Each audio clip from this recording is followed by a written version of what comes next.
Y continuamos. Entonces, ahora es hora de presentar a los estilos de crianza y el apego. Nos vamos a dar cuenta que están íntimamente relacionados y concatenados, ¿sí? Los estilos de crianza son simplemente exteriorizaciones de los apegos por los cuales estén transitando los o el progenitor. Es decir, simplemente él exterioriza lo que recibió. Dice Ashley Castillo, ser feliz, estatus, economía y materializar bienes, relaciones sin problemas, etcétera. Efectivamente, eso nos hacen creer y pues obviamente lo reproducimos, pues ya vemos ya después en esas conductas, obviamente. Y pues aprovechando hasta que hay una pregunta, aquí les comento un caso clínico real. Miren, una pareja, ya obviamente la pareja adultos con sus hijos, son adultos mayores, pues con 3 hijos. Uno de esos 3 hijos, miren ustedes, uno de esos 3 hijos me contaba en este caso la que hacía la consulta a la paciente que está actualmente está en 35 años. Nunca ha tenido una relación estable. Miren, nunca ha podido durar ni un mes en el trabajo. Y conversando, investigando un poquito, entonces decía, no, pero es que en la casa le dimos siempre, como decimos, amor, comprensión y ternura. Pero solo él, no sé, qué le pasa, qué piensa hacer de su vida, etcétera, etcétera, etcétera. Pregunto yo aquí, estimados asistentes, ¿cuál creen ustedes que pudo hacer esa variable que convirtió a este individuo, pues, en este tipo de personas? Un joven de 36 años que a la fecha no puede mantener una relación sentimental estable, no se puede mantener en un trabajo ni siquiera un mes. Les dejo la cuestión. A ver, recuerden que tenemos premios, super premios. A ver, hay una manita por ahí. Bueno, entonces hasta que se decida levantar esa manito, continuando con la respuesta a nuestra estimada Juanita. Entonces, aquí un factor importante, Juanita, a tomar en cuenta es el estilo de crianza. El estilo de crianza y, por supuesto, las cargas emocionales que hereda tanto la una persona como la otra persona. Cuando existe una separación matrimonial hasta llegar el divorcio, existe un duelo, pero por supuesto que existe un duelo, que hay que vivirlo, disfrutarlo y por un tiempo determinado. Siempre de este tipo de experiencias debemos sacar un aprendizaje significativo. Siempre hay algo que aprender. Entonces, eso nos da las herramientas y nos fortalece. Aquí confundimos, no nos hace duros o duras. Por favor, decimos, es que ya hice así, es que me hizo así, me engañó, etcétera. Ahora yo soy más duro. No, ahí nos estamos autoengañándonos y haciéndonos daño nosotros mismos. Sí, una persona que esté dispuesta a formar una relación tiene que estar consciente que tiene que estar dispuesta a dar y que tiene que estar dispuesta a qué? A, mediante un proceso, ambos adaptarse. Miren, aquí hay un concepto erróneo. Se cree que cuando yo me caso o me uno a una persona, mis metas, objetivos, incluso amistades se tienen que suprimir. Falsa creencia, no es así. ¿Saben cuál es y cuál debería ser? Es que cada uno como pareja apoyarse y sustentarse y de ahí fusionar sus objetivos y que salga uno, o dos, o de pareja. Miren esa gran diferencia. Y se cree, piensa, no, pues como ya te casaste, olvídate de todo. No es así. Somos entes puramente sociales. Como el tiempo pasa y no se detiene por nada, ni siquiera por mí, vamos a continuar con este tema tan apasionante que es el apego. Entonces, ya habíamos visto cómo definir e intentar ubicarme en qué tipo de apego estoy. Ahora lo voy a trabajar. Vamos a brindar algunas estrategias o técnicas para brindar eso. Si ya hay familia en nuestro hogar, mis queridos asistentes, si ya hay niños o están en pareja, por favor, vamos a tomarnos a pecho esto de que quiero cambiar la sociedad. Vamos a cambiarla, claro que sí, pero primero iniciemos por nosotros mismos. Entonces, ¿cuál es aquí nuestro objetivo? ¿Qué vamos a aprender hoy? Vamos a aprender a no transmitir, a no heredar nuestros apegos patológicos a nuestro entorno, a nuestros niños, a nuestros hijos, pareja, si son ya padres, a sus hijos adolescentes, jóvenes, etcétera. Es decir, vamos aquí, vamos a cortar los apegos patológicos. ¿Y qué vamos a trabajar? El apego seguro. El, el apego seguro. ¿Cómo lo vamos a trabajar? Vamos a aprender.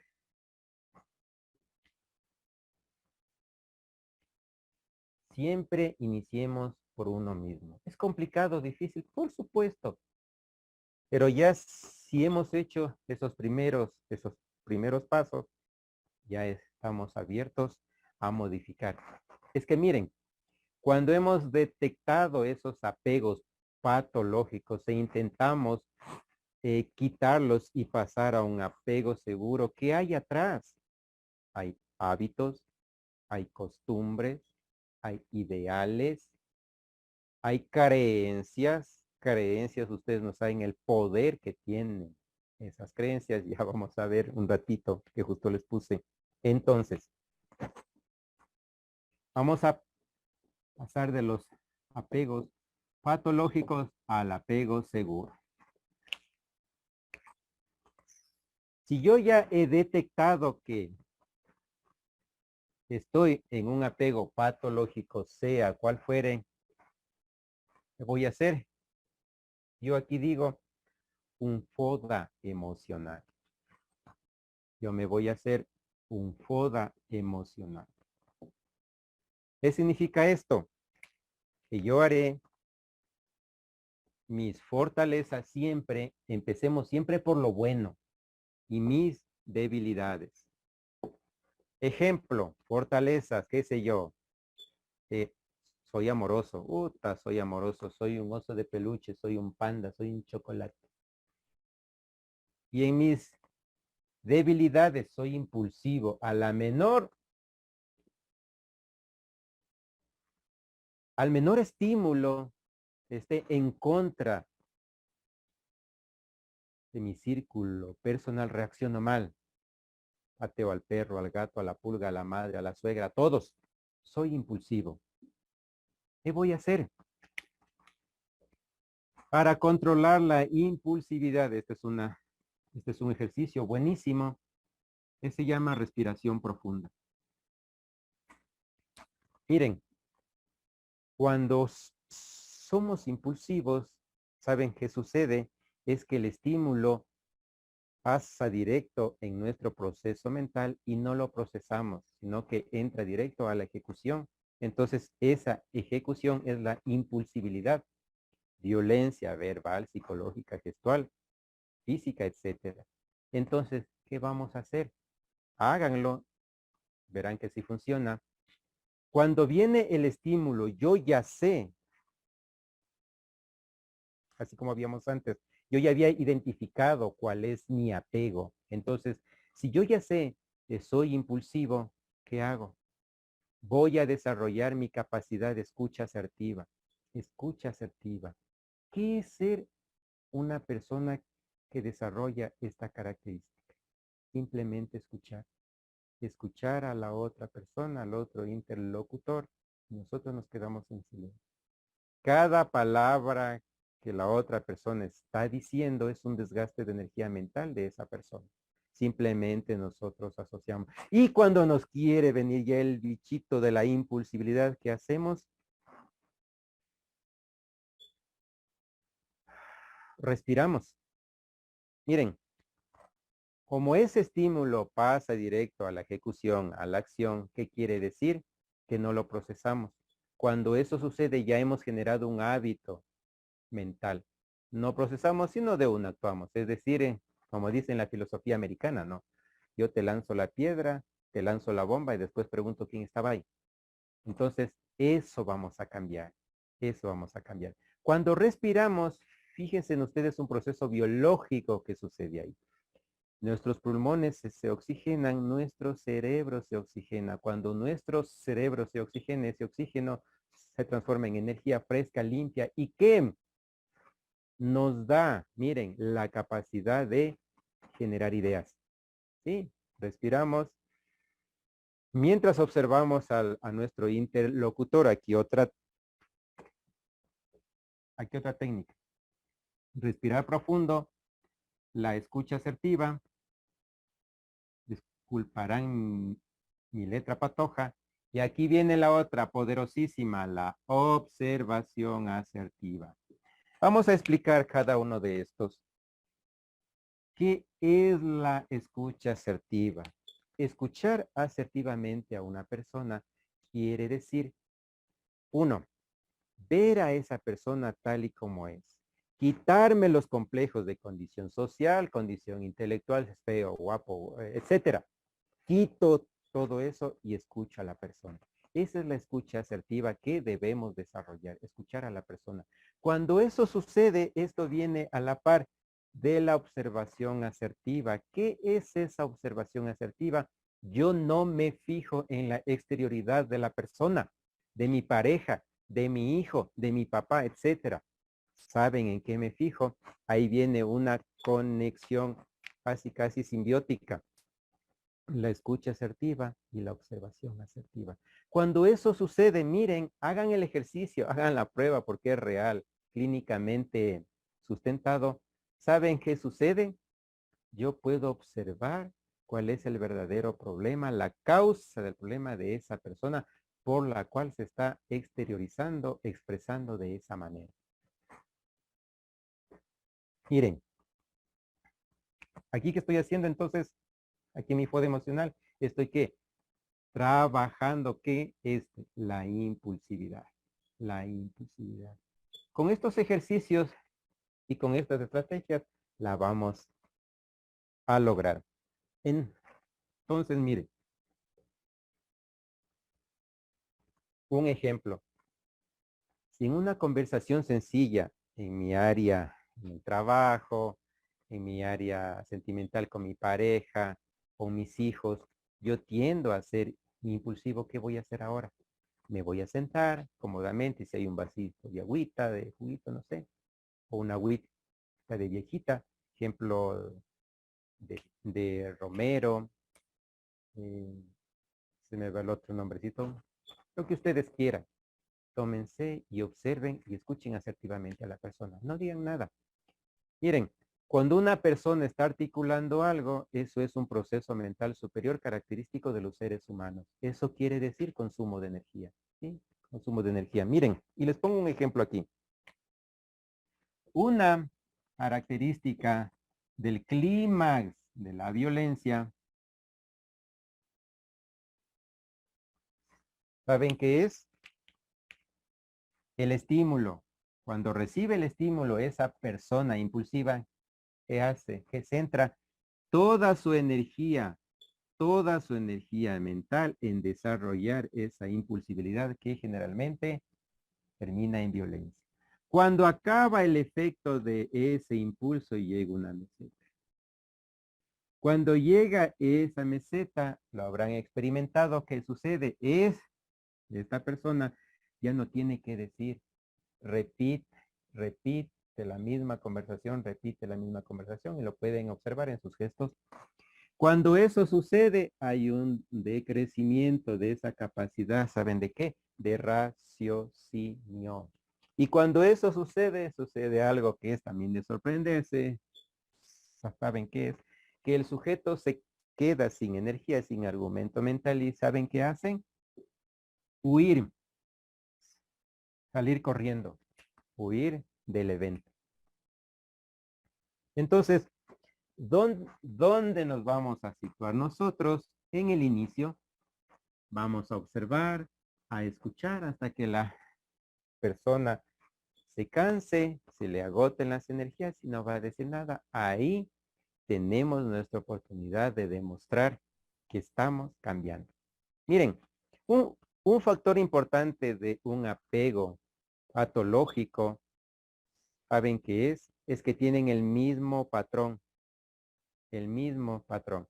Y les invito a revisar en una plataforma en YouTube. Está así mismo está pues un contenido para un paciente. Entonces, en el cual hablo de esta situación. Miren, para que existan apegos patológicos, no vienen solos, como dijimos al principio. Vienen de dónde? De nuestro inicio, con papito, con mamita y el bebito. De aquí viene ese apego. Y lo único que hace el sujeto, pues, es simplemente exteriorizar lo que recibió, pues.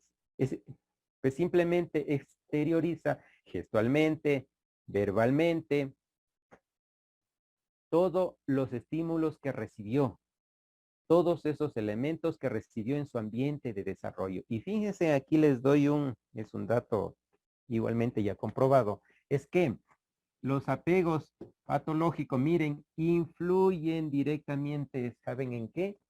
En los problemas o dificultades de aprendizaje. Fíjense en ustedes.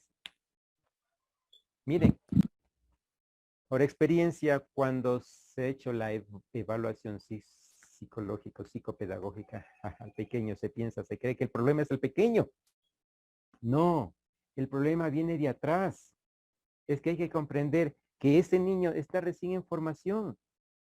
¿Qué recibe? ¿De qué se nutre? De todo lo que le brindan en su entorno familiar. Continuemos entonces.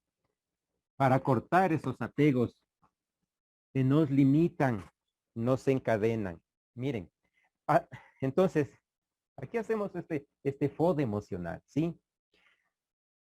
Vamos a descubrir mis fortalezas. Siempre empecemos, por favor, por nuestras fortalezas. Siempre empecémonos con lo positivo. Luego empezamos por nuestras debilidades.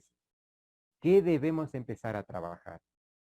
Hasta aquí alguna consulta, comentario, aporte de alguno de nuestros asistentes, por favor. A ver, cuénteme. Dice Angie Castillo, dice, cuando hay apego, reconocer problemas, aceptarlos, recurrir a ayuda profesional y familiar. Excelente, esa es la clave, esa es la clave. Esa primera parte es la aceptación. La aceptación de que existe un problema, de que tengo un problema y que si yo veo y me doy cuenta que ese problema es una tranca y que ese problema, miren, ya hablando un poquito en cuanto al apego en pareja, si yo estoy viendo, si yo soy consciente, me doy cuenta que ese problema me genera conflictos con mi pareja, que ese apego, esas actitudes no están bien, que me hacen daño. Entonces es sencillo, ¿por qué continuar? ¿Por qué? Si yo sé e he interiorizado que no me hace bien, que me limita, que me encadena, ¿por qué lo sigo haciendo? Aquí viene ese proceso de aceptación. Aceptación del problema.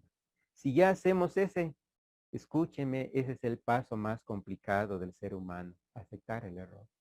Cuando ya ha habido ese paso, el resto viene por añadidura, cae por su propio peso. Continuemos entonces. Miren, ya una vez que estoy en mi foda emocional, ya empiezo a trabajar mis debilidades y a fortalecer, valga la redundancia, mis fortalezas, mis virtudes. ¿Qué debemos hacer? Un hábito. Miren, todos los hábitos que generalmente son heredados en su gran mayoría, no estoy diciendo que todos son así, ¿Qué suceden? Son trabas, ¿sí? Nos encadenan. Estos hábitos vienen generalmente vinculados a creencias. ¿Creencias de quién? De nuestros ancestros, de nuestro bisabuelo, de nuestro abuelito, hasta llegar a nuestro padre. Y algo he descubierto en mi experiencia profesional hasta ahora es que nosotros tenemos la plena capacidad y la decisión para acortar esos apegos patológicos si es que los hemos heredado. Y nosotros tenemos el privilegio de heredar apego seguro, estable, no digo perfecto ni ideal, digo estable, real, a, a nuestros hijos, a nuestra pareja. ¿Saben aquí? Y les doy otra estrategia, es la comunicación asertiva, por favor. Siéntense, siéntense como personas, como niños y conversen.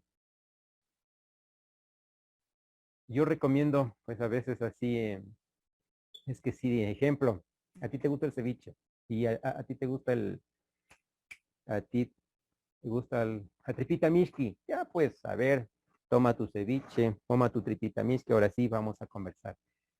Conversar. Miren, una cosa es comunicarnos, conversar. Miren, para que haya una conversación debe de haber un emisor y un receptor. El emisor que habla, que conversa ideas y el receptor que recepta las ideas. Cuando eso no sucede, no podemos llamar conversación. Ejemplo como el ejemplo anterior, a una persona que está exaltada, su característica es la impulsividad. Ahí no existe conversación, no se puede conversar. Y entonces un punto importante es la comunicación. Avancemos. Que el tiempo se nos vaya, aunque les digo que se pare, no se para. Otro punto importante, entonces, hemos reconocido, ya estamos trabajando y estamos haciendo hábito, ¿verdad? Siguiente. Aquí hay que poner un énfasis muy, muy especial en cuanto, ¿saben a qué? A las creencias. Sí, miren, generalmente los apegos, las costumbres, los hábitos tienen un punto en común y ¿saben cuál es? Esta de aquí, que se llama nuestras creencias, que pueden ser propias o pueden ser externas, pueden ser adquiridas y obviamente las heredadas, entre ellas familiares y pues por supuesto sociales. Si ya hemos llegado a este punto de empezar a trabajar y convertir ese ejemplo, la escucha asertiva, en un hábito, ya estamos en la capacidad de darnos cuenta mis creencias.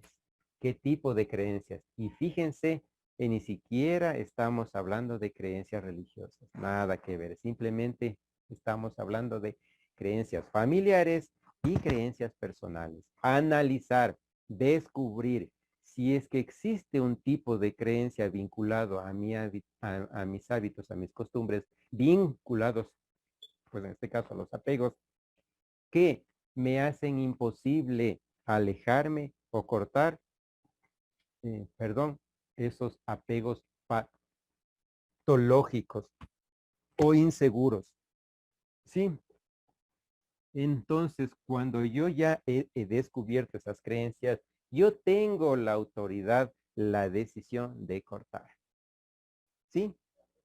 Aquí un punto importante, miren, cuando esto sucede, hagan el ejercicio, si tienen niños o tienen pareja, lo pueden hacer y se van a dar cuenta. Miren, si es que en el hogar existen pequeños o peor aún, adolescentes, cuando conversen con ellos, vean lo que estoy diciendo, conversamos, dialogamos. ¿Qué acostumbramos a hacer? ¿En qué? Como nos creemos padres, como nos creemos que sabemos todo, como creemos que somos la mamá de Tarzán, hombre rana, wiji wiji. Entonces, ¿qué sucede? No escuchamos, es decir, no desarrollamos la escucha activa hacia los pequeños. En una palabra, en una frase, los pequeños nos están diciendo todo un testamento. ¿Saben por qué? Porque al ser pequeños que están en pleno proceso de desarrollo, tienen confusión, tienen ¿qué? Ganas de saber y eso les produce ansiedad. Entonces, en su ansiedad, ¿qué sucede? Crean toda una historia para poder expresar o preguntarnos lo que ellos quieren saber. Entonces aquí, miren, si es un pequeño de 7, 8 años, 5 años, 10 años, etcétera, aquí les doy una estrategia, una técnica. Cuando conversen con él, siéntense frente a frente, establezcan un lazo visual y desarrollen una conversación asertiva. Déjenlo que el pequeño hable, que cuente y todo, y ustedes atentos a sus gestos, a su conexión visual y obviamente a esa comunicación asertiva. Ejemplo, pues el niño joven o adolescente sacó 0 en el examen. Bueno, no, muy bajito, ¿no? Y hagámosle un 0,4, ya, hagámosle 0,4, como ahora es sobre 10. Ya, pues entonces le está contando y el progenitor, cuidador, padre, madre, tía, etcétera, ya está acá en su mente. Ni bien empezó, ya se crea toda una película de terror con todos los actores ahí mismo hecho champú. Power Round, ¿cómo es? Power Ranger, John Sauces 9, Mazinger, le mete Goku, le mete de todo. Ni siquiera lo escuchó, ni siquiera lo miró, simplemente ya se creó. Ah, claro, ya ves, yo te dije, eres un vago, eres un esto, etcétera, etcétera, etcétera, etcétera, etcétera. Una carga de palabras negativas que ya les expliqué qué es lo que genera en el cerebro. Y sin embargo les exigimos que sean pues, los mejores estudiantes, excelentes hijos, excelentes compañeros, etcétera, etcétera, etcétera. Fíjense en ustedes dónde está el error. Y el error no es del pequeño. Analicemos de dónde.